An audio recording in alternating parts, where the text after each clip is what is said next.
Hi folks, this is an update for the oxygen tank run. Well, for what it is. They sent me a hat, my resin silicone people. I think this is part of their apology, which is cute. I don't wear hats. Maybe I could.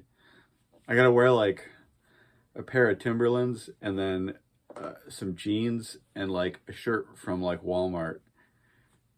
And then like an expensive Carhartt coat. I feel like that's the shtick, right? Anyways, it's going really well. They sent me a more expensive version of the resin that I've been using. I'm not complaining. If they're coming out great, I mean, I don't use a pressure pot or what's the other thing, a compressor, like a vacuum chamber. I don't have any of that stuff here. So given that, these are absolutely gorgeous. This is it screwed into a Sparklet's top, which has got clay in it. I'll explain that in a minute. This is a really tight fit here, and it spins right off. Like, the threads are exactly the same size, I think, as the metal master, which is pretty great. The seam line, you can see it here, I think. If I do that, maybe. It's really like, it's like 0.4 millimeter or 0.2 millimeter. I tried to measure it. Here we go. It's a lot of Star Wars stuff. You can see the casting lines, but it's not like a big cliff hanging off, so it'll be easy to deal with.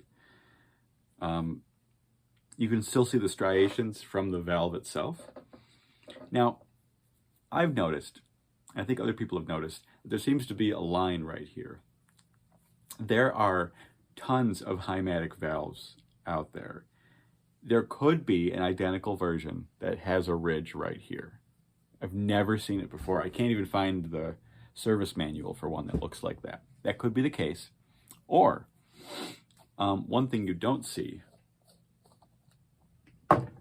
is that this is part of the Sparklet's top.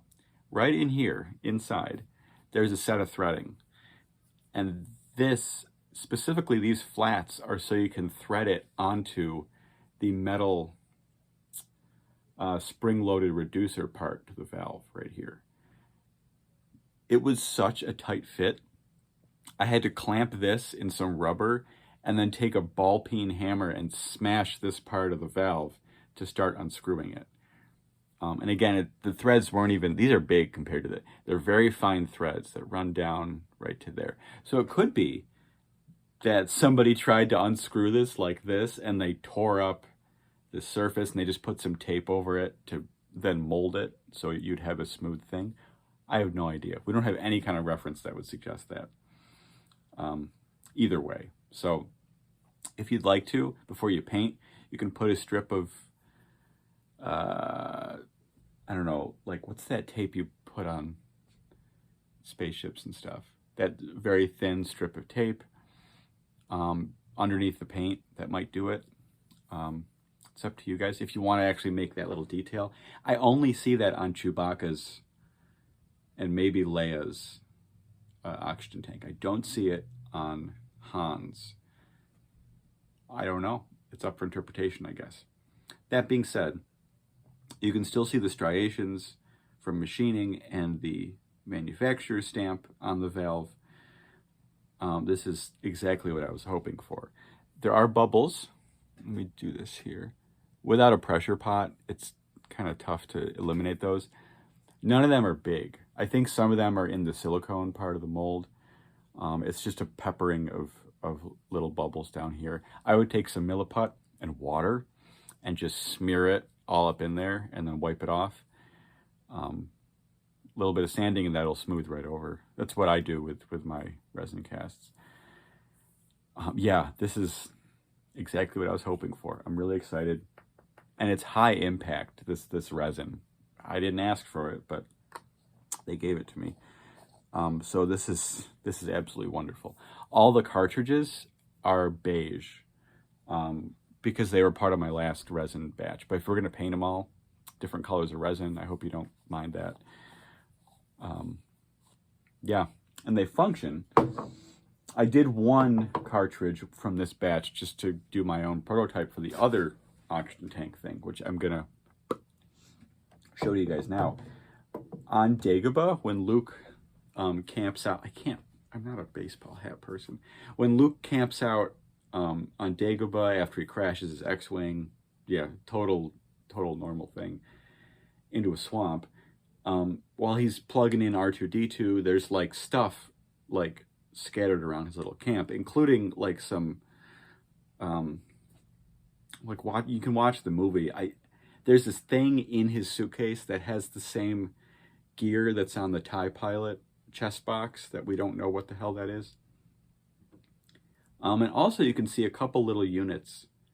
He's holding one at some point. There's another one sitting behind him, either in the case or whatever. And there are these white things that are about this big. And if you pause, or if you're a screenshot person like me when you're trying to build props, they're oxygen tanks. Like you can see the same details, except there's no hose. The knob on top is not the turntable knob. It's something else that looks like a Dremel grinding bit. It's not. I don't know what it is. But the rest of it, the cartridge, the sparklets top, the valve, is all the same. I even think the bottom is the same. We don't know what the hell is on the bottom of this thing yet. I have some idea, and I actually made a stand-in greebly that I'll show to you too. Just if you want to finish your prop and put that on, it looks pretty close. If you use like E6000, it'll pop right off with like a screwdriver or something.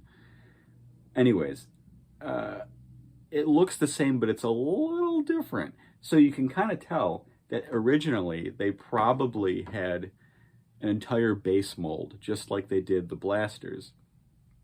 Like if you think in the same movie, Luke's his little DL-44 blaster, all the stunt blasters, the main Mauser with the flash hider and the mounts was one mold, right? Because it's all in the same plane, right? If you think about the gun and the flash hider. The bracket on the side was a second mold, and the scope was a third. So they would cast those up and slap them together, you get your blaster. So I think for some three-dimensional stuff, they had a base mold for this oxygen tank. And then the greeblies, the knobs, what have you, that all came later. So if you just take a base mold and put other things on it, you get the Dagobah version. Now, I'm so proud of this. I love putting this together. So on the Millennium Falcon one, right, there's a red knob here. We don't know what that is yet. But on my sparklets top, if you ever want a base mold, I have a lightsaber bolt sitting in there, which means that the hole is centered. So if you want to drill something, you can use that as a pilot hole, basically. So there's the red knob. We don't know what the heck that is. There's the cartridge here with the hose coming out to the oxygen mask, with the scuba strap and everything. And up here, there's a Michell turntable knob thing. I don't have one with me in this studio.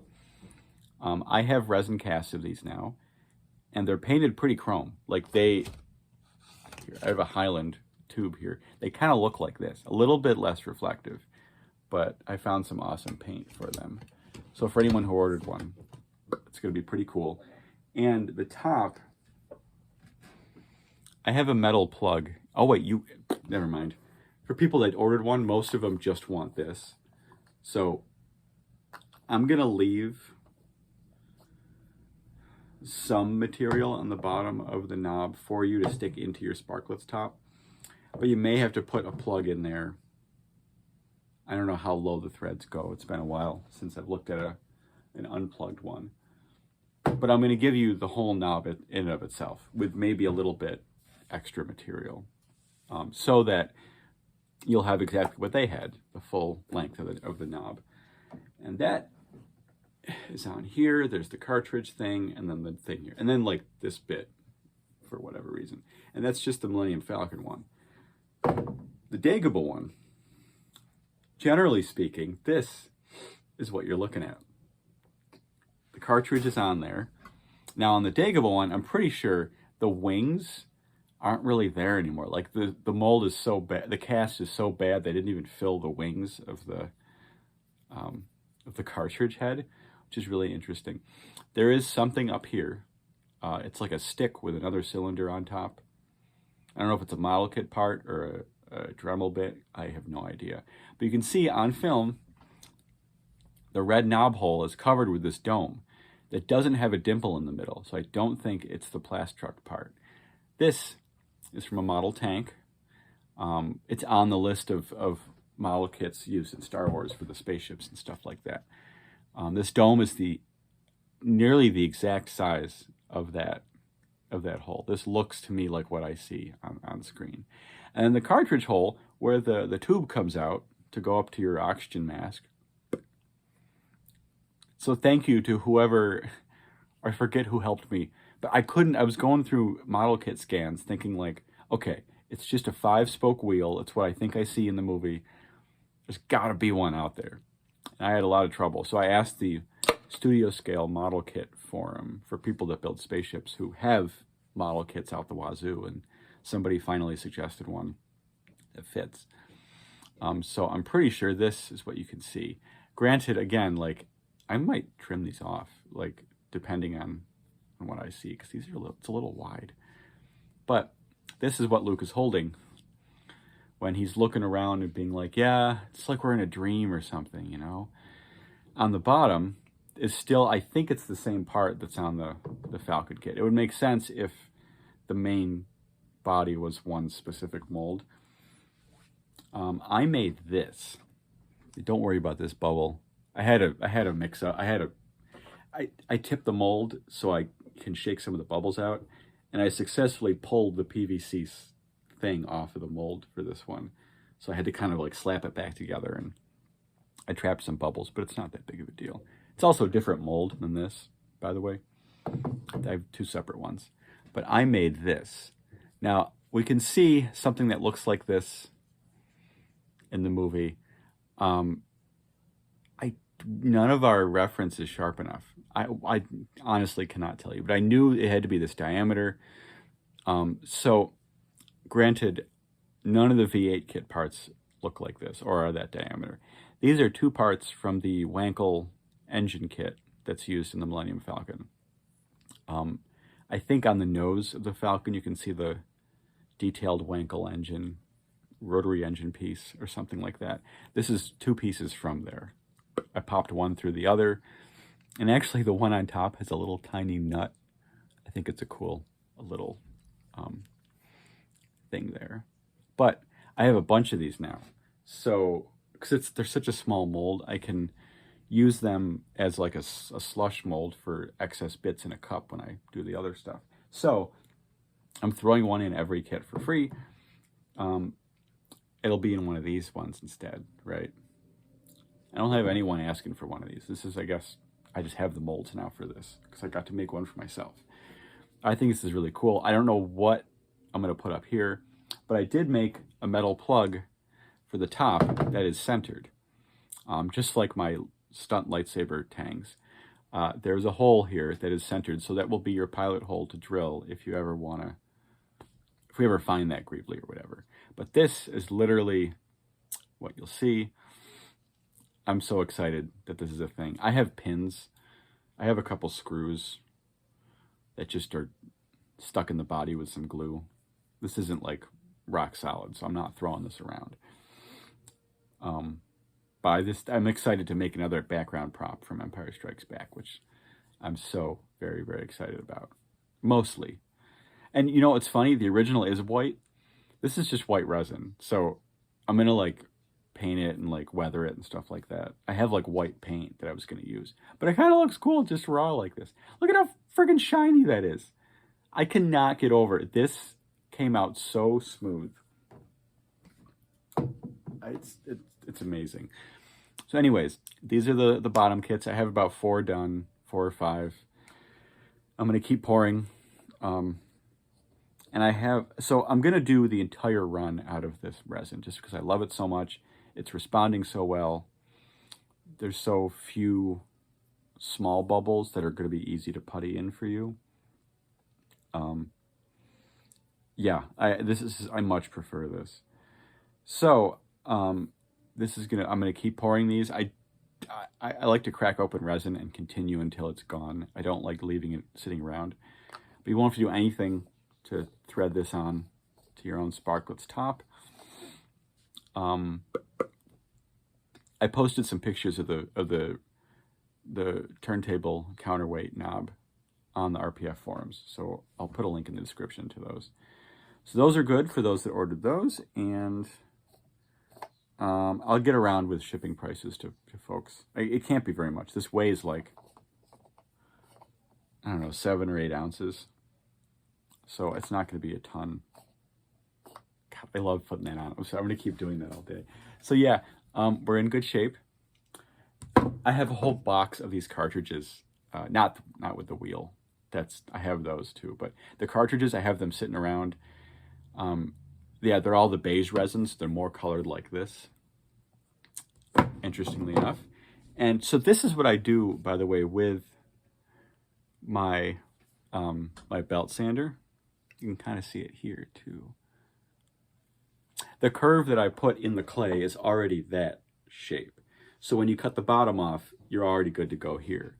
The top is still whole, so I have to take the belt sander and duplicate that curve, and I use the belt sander, and then I have a bastard file that's about that long, because the curve of the bastard file is more accurate to the curve of this. My belt sanding drum is a little bit wider. It's like this or something. So I do that for most of the meat, and I use the bastard file for the rest. First file I ever got, one of the first. It's one of my old VP bosses had a yard sale at his house, and when he had it all splayed out. He was like an old school salesman. He had it all splayed out on a table. You want this joiner? It'll make great chisels for you. You want this? This is right here. Oh, you're showing off all the tools. And I'm like, okay, thanks, Carmen. His name was Carmen. Thanks, Carmen. You don't have to, like, you know, what do you call it? You don't have to demonstrate the usage of all the tools. Like, you're not a used car salesman. I'm going to buy this stuff. It'll do anything you want. It'll do this, that. Like, okay. Thanks, Carmen. But that has been a workhorse of a file that I've used for years and years. Yeah. So there we have it. I'm going off on tangents. I need to get some coffee in me. Whenever I'm going to post this video, I don't know. But anyways, this is great. Don't worry about this too. That's actually staining from some sandpaper I used on this, because I used the sandpaper on metal or something. So that can come off with some Dawn dish soap. And then I'm going to paint it. There's literally no texture difference. Shiny, shiny. Really cool. That is freaking cool. Anyways, so that's what we're working with. This one's wild to me. And like, I don't know. It's one of those things where after you see it, then it makes sense. They needed a part to cover this hexagon hole on the sparklets top. And well, you go through the model kits. They probably had them separated either left in the model kit boxes, like you see in the spaceship building photos, or they put them in different sized bins. Like, here are 12 millimeter parts, knobs, whatever shapes. And maybe this came out of that bin. So cool. I wonder what we're going to put up here. I don't know. It's kind of like we're in a dream. There's this, which... And then your lovely, oh yeah, there is a silver part stuck through this hole. I don't know if it's just a screw and a nut, but I guess we'll find that out too in the years to come. So exciting. It's so exciting. Oh my God. Oh my God. I already painted the end caps too, the colors that I think they are. So we're gonna have fun. I'm gonna go do some more molding and, well, casting. Yeah, and get some coffee. Excuse me, folks. Until next time, this has been... I don't have a name for the show. I should have a name for the show.